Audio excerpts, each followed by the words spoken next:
रुपौली विधानसभा उपचुनाव में दलीय उम्मीदवारों को पीछे ढकेलकर शंकर सिंह आगे निकल गए। शंकर सिंह एलजेपी के पूर्व विधायक रहे हैं। इस बार उन्होंने रुपौली से निर्दलीय चुनाव लड़ा। अपने व्यवहार और काम से उनकी पकड़ हर जाति समुदाय में रही है। सवर्णों का साथ मिल जाने से इस बार उनकी राह आसान हो गई है। सबसे बड़ी बात यह है कि बिहार के लोग अब ये समझने लगे हैं कि कोई पार्टी या उसके नेता का चेहरा देखकर वोटिंग ट्रेंड बदल रहा है।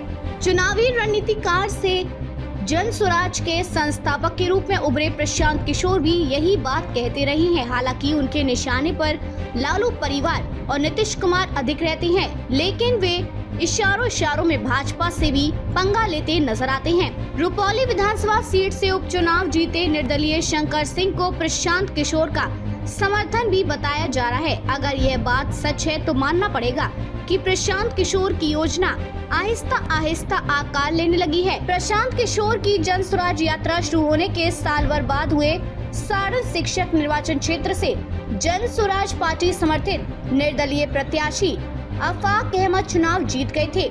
अब रुपौली से शंकर सिंह की जीत को भी प्रशांत किशोर के जागरूकता अभियान का नतीजा माना जा रहा है। रुपौली का साफ संकेत यह भी है कि जाति, धर्म और पार्टी गठबंधन को जनता ने नकारना शुरू कर दिया है। पिछड़ी, अति पिछड़ी और दलित जातियों को साधने के लिए बिहार में क्या क्या तिड़कम नहीं हुए। जाति सर्वेक्षण से लेकर आरक्षण तक का खेल हुआ। लालू यादव और तेजस्वी यादव के चेहरे पर बीमा भारती ने वोट मांगा।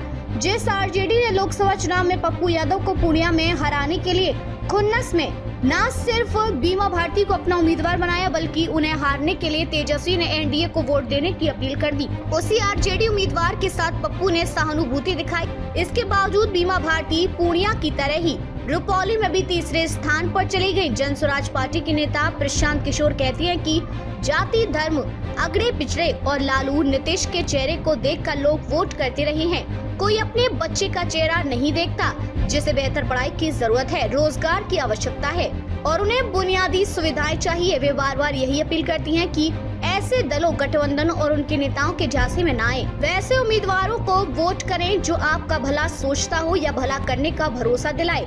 ऐसा कहते समय प्रशांत दो नामों लालू प्रसाद यादव और नीतीश के नामों का उल्लेख जरूर करते हैं। वे कहते हैं कि 3 दशक से यही दोनों चेहरे बिहार की राजनीति में छाए हुए हैं। घुमा फिरा कर सत्ता इनके ही हाथ में रहती है।